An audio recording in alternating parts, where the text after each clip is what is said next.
I never thought my life would turn into a story like this.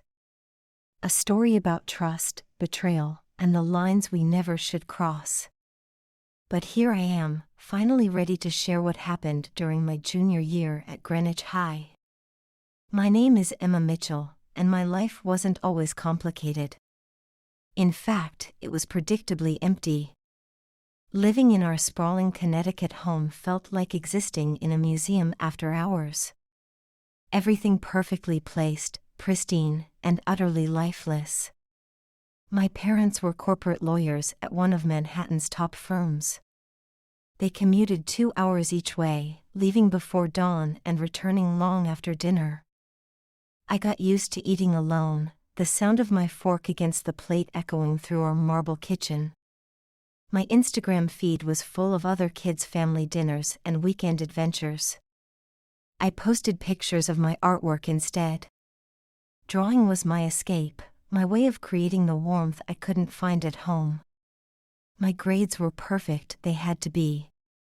It was the unspoken rule in our house, excellence or explanation.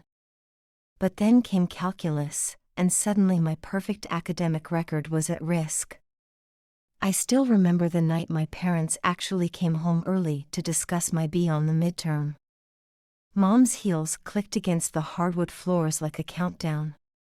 Dad's reading glasses perched on his nose as he reviewed my test scores. "We're getting you a tutor," Mom announced, not looking up from her phone. "The Hendersons recommended someone excellent. He's helped their son get into Yale." I didn't argue. I'd learned long ago that their decisions weren't up for debate. That's how Jason Cooper entered my life. He arrived on a Tuesday afternoon in September. I remember because I'd just finished a new sketch, and my fingers were still smudged with charcoal. He wasn't what I expected. Young, maybe late 20s, with kind eyes and a smile that made you feel like you'd known him forever. "You must be Emma," he said, extending his hand. "I'm Jason." His grip was warm and firm, nothing like the limp handshakes of my parents' colleagues. I noticed he had paint under his fingernails. "You're an artist?" I asked, gesturing to his hands. His eyes lit up. "Used to be. Now I just dabble. Math pays the bills better." He laughed, and for the first time in forever, I felt seen. Our first session flew by. Jason had a way of making calculus make sense. He used analogies that clicked, drew diagrams that brought the numbers to life. But what struck me most was how he listened. When I explained where I got stuck, he didn't interrupt or dismiss my confusion. He nodded, asked questions, really tried to understand how I thought. "Everyone's mind works differently," he said. "There's no wrong way to learn." As he packed up his things, he paused at my sketchbook.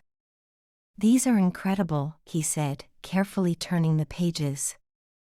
I waited for the usual follow-up, "But you should focus on real subjects," that I always got from adults. Instead, he asked about my techniques, my inspiration. He knew about art, really knew about it. We ended up talking for an extra half hour about different styles and artists.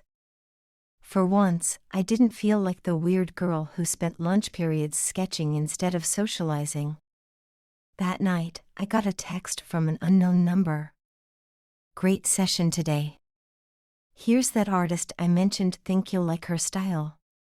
It was Jason, sharing a link to a contemporary artist's portfolio. I knew I probably shouldn't text back right away. But I did. Our conversation started innocently enough. Questions about homework, discussions about art. He sent me articles about up-and-coming artists, I shared my latest sketches.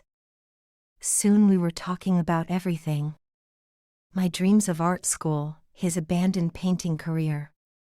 The pressure I felt at home, his own struggles with family expectations. He understood me in a way no one else seemed to. The next Tuesday, he brought me a gift. A professional sketchbook, the expensive kind I'd only dreamed of owning. I noticed your current one's almost full, he said casually. Plus, talent like yours deserves proper materials. I tried to refuse, but he insisted. Consider it positive reinforcement for mastering derivatives. My parents never noticed the new sketchbook. They never noticed a lot of things. Like how our tutoring sessions started running longer. Or how my phone lit up with texts at all hours. Or how I started dressing differently on Tuesdays. Jason noticed everything. He noticed when I changed my hair. When I was tired or stressed. When something was bothering me. Your eyes give you away, he'd say. They're like mood rings. He started bringing coffee to our sessions.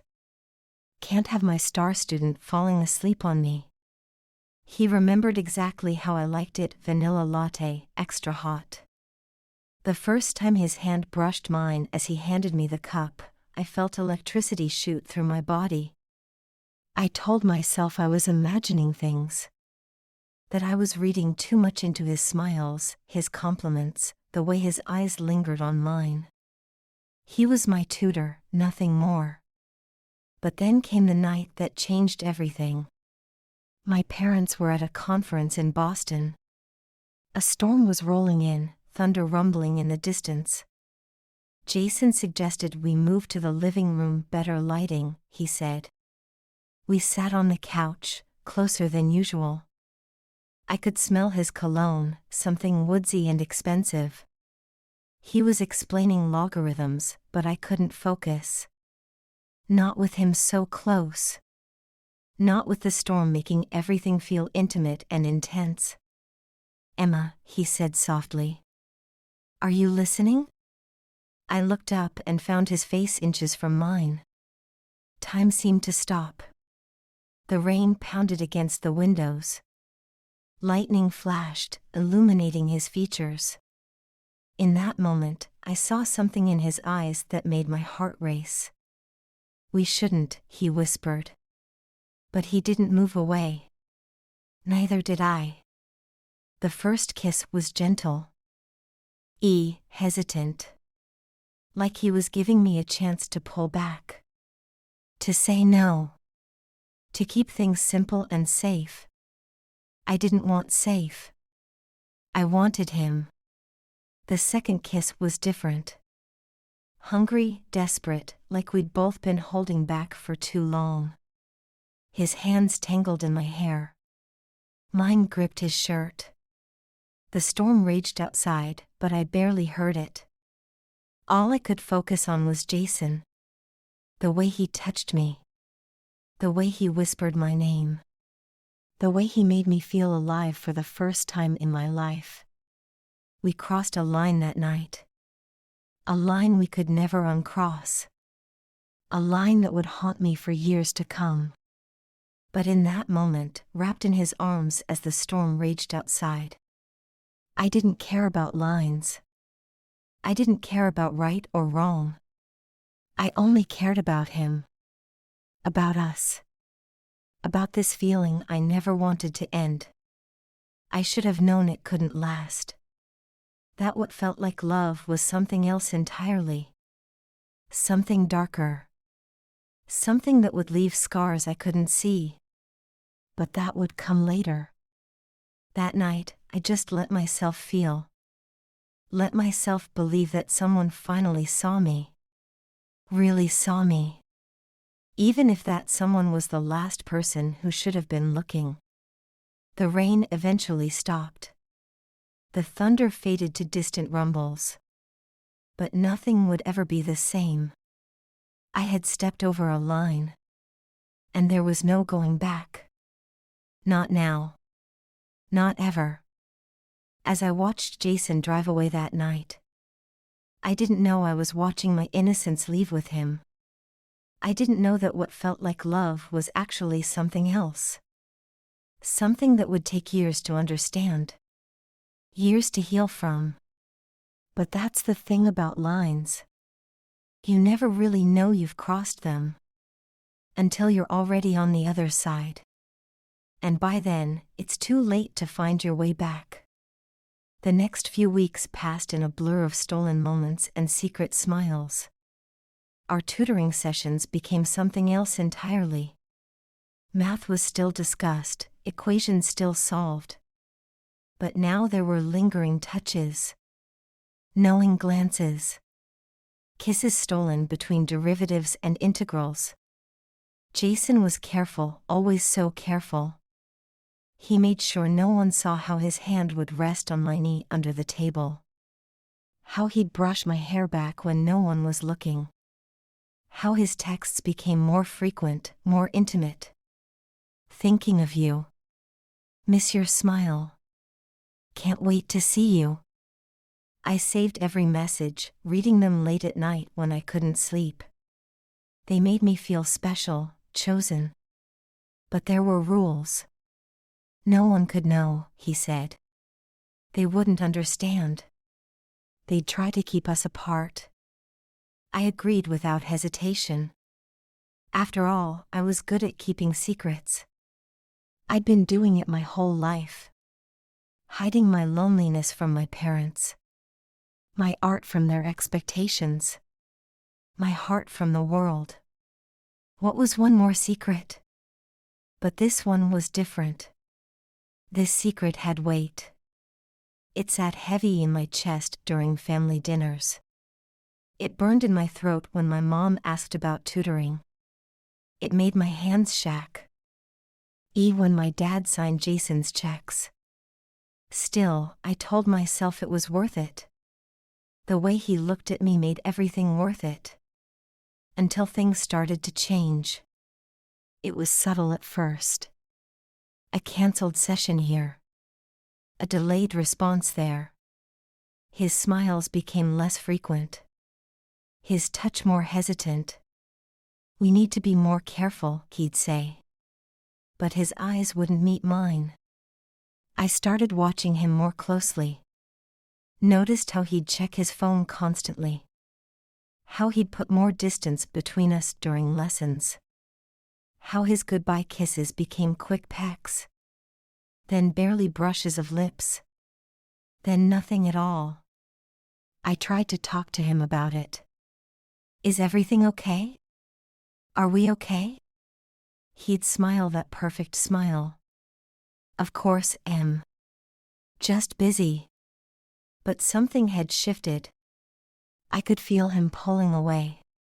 Like sand slipping through my fingers. The more I tried to hold on, the faster he seemed to disappear. Then came the night that broke everything. I was waiting for his usual goodnight text. Instead, I got something else. We need to talk. 3 words that made my world stop spinning. He came early to our next session. Sat across from me instead of beside me. His face was different.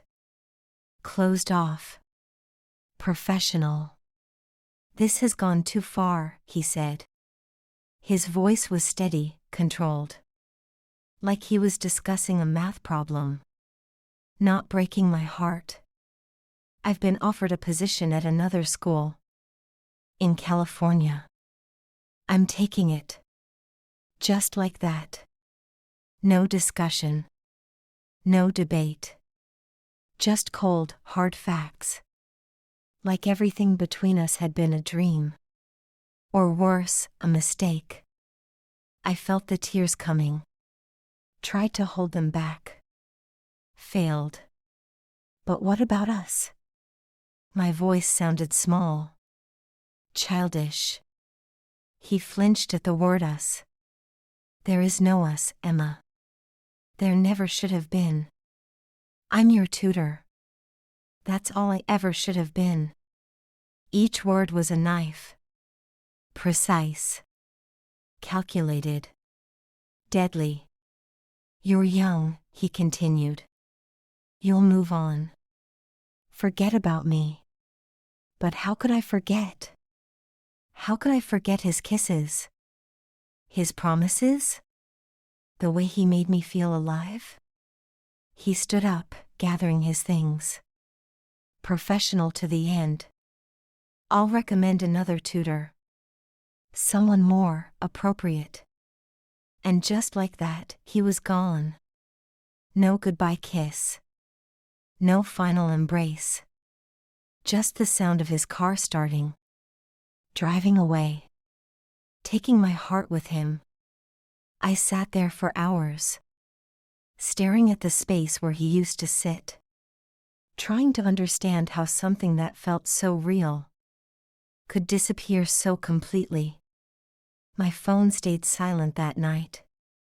And the next. And the next. I sent messages. Each one more desperate than the last. Please talk to me. I miss you.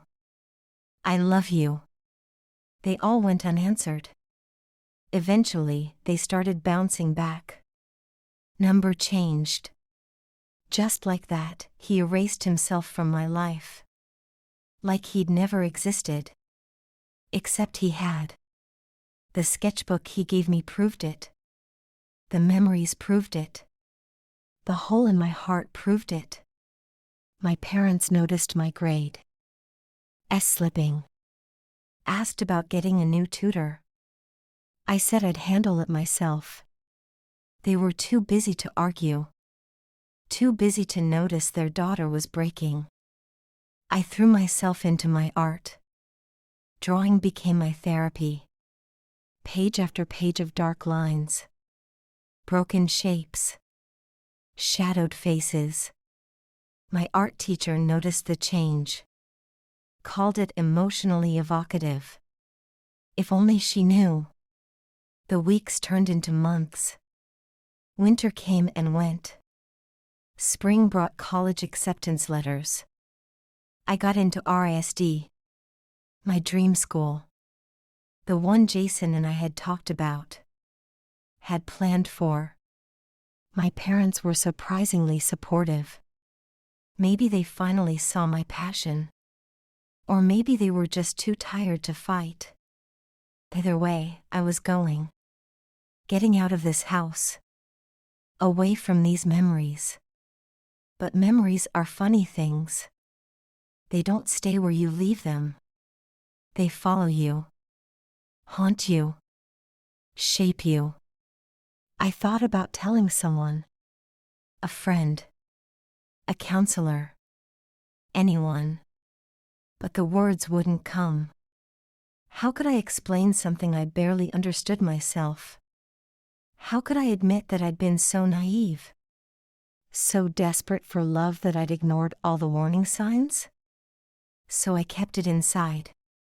Added it to my collection of secrets. Let it become part of me. Like the charcoal stains on my fingers. The calluses on my drawing hand. The shadows in my eyes. Sometimes, late at night, I still read our old messages.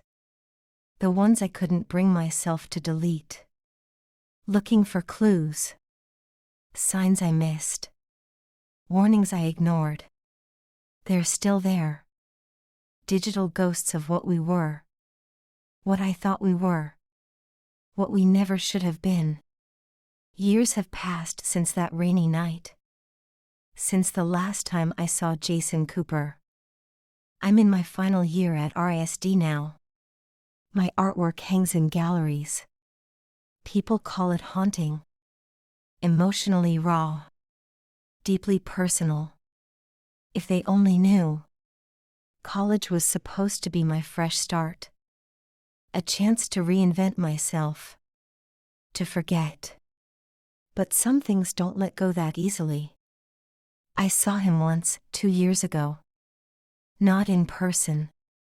On LinkedIn, of all places. He was smiling in his profile picture. Teaching at some prestigious school in San Francisco. My heart stopped when I saw he was married. A beautiful woman. 2 kids. The perfect family portrait. I closed the browser so fast my laptop almost fell. Spent the next hour throwing up in my dorm bathroom. My roommate thought it was food poisoning.